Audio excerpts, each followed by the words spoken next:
Okay, hi guys, hari ni kita ada sebuah seminar. So, owner datang untuk upgrade dua barang. First kali adalah Android Player dan kedua adalah 360 punya kamera.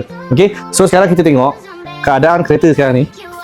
Okay, kita punya technician tengah bertukar lumus. Okay, tengah buat A sampai Z. Okay, so sekarang ini Android Player 360 kita dah semua pasang, cuma belum adjust lagi.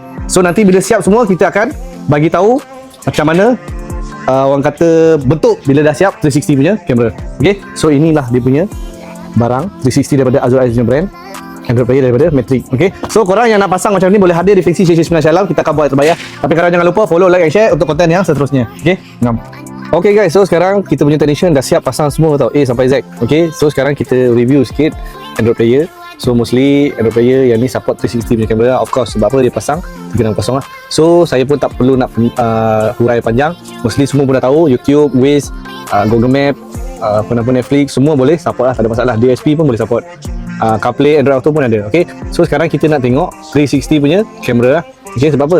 Saya cakap tadi kereta ni ada pasang 360 punya kamera, nampak? So ada lah 3D apa semua, ada. So pun dia tambah reverse belakang punya kamera. So kita tengok okay. Reverse kamera, so keluar lah. Okay, so korang jangan malu, jangan segan, boleh hadir di Fengsi Syekh Syekh Alam, kita akan buat terbayar. Okay, 6.